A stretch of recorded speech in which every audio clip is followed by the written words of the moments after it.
अरे ऐसा कौन सा पुण्य किया था माँ यशोदा और बाबा नंद ने जिनको भगवान आज इतना आनंद दे रहे हैं? कौन है माँ यशोदा और बाबा नंद?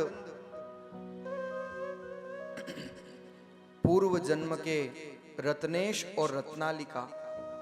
जब रामावतार में राम जी का जन्म हुआ तो दर्शन करने के लिए रत्नेश और रत्नालिका भी आए थे।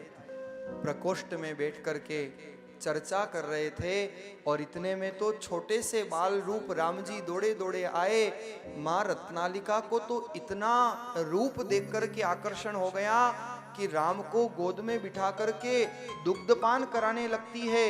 इतना प्रेम उमड़ा, इतना प्रेम उमड़ा कि दुग्ध की धारा, अजस्र धारा प्रवाहित हो गई। और जैसे ही गोद में राम जी को बिठा करके दूध पिलाने लगी, इतने में माँ कौशल्या का आना हो गया। जैसे ही कौशल्या आई तो कौशल्या को तो काटो तो खून नहीं, इतना क्रोध आया, इतना क्रोध आया। राम जी को जोर से झटका देकर के अपनी तरफ खींचा और जो वाच्य दुर्वाच्य रत्नेश और रत्नालिका को कहे, कौशल्या ने कहा, अरे रत्नालिका, तू कौन होती है मेरे पुत्र को दूध पिलाने वाली? अरे तुझे दूध पिलाने का इतना शौक है तो अपनी कोख से बालक उत्पन्न करके उसको दुग्ध पिला, मेरे बालक को तूने दूध कैसे पिला दी?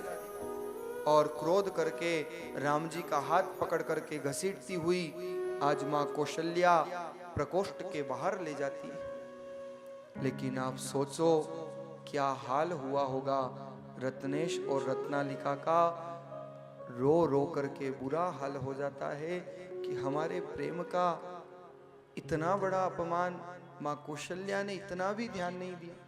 जब सुबह सुबह करके रत्नालिका रोने लगी, महाराज रत्नेश के आंखों से आज अश्रुधारा जब प्रवाहित होती है तो राम जी माँ कौशल्या की आंखों से बचते हुए पुनः प्रकोष्ठ में आकर रत्नेश और रत्नालिका को ढाढ़स बंधाते हैं। और आज राम जी ने उद्घोष कर दिया कि माँ, मैं आपको वचन देता हूं, मैं जन्म तो देवकी के रूप में, पुनः माँ कौशल्या के रूप में जो देवकी है, देवकी के गर्भ से लूंगा, लेकिन मुझे दूध पिलाने का, मुझे पालन पोषण करने का सौभाग्य मैं तुम्हें प्रदान करूंगा।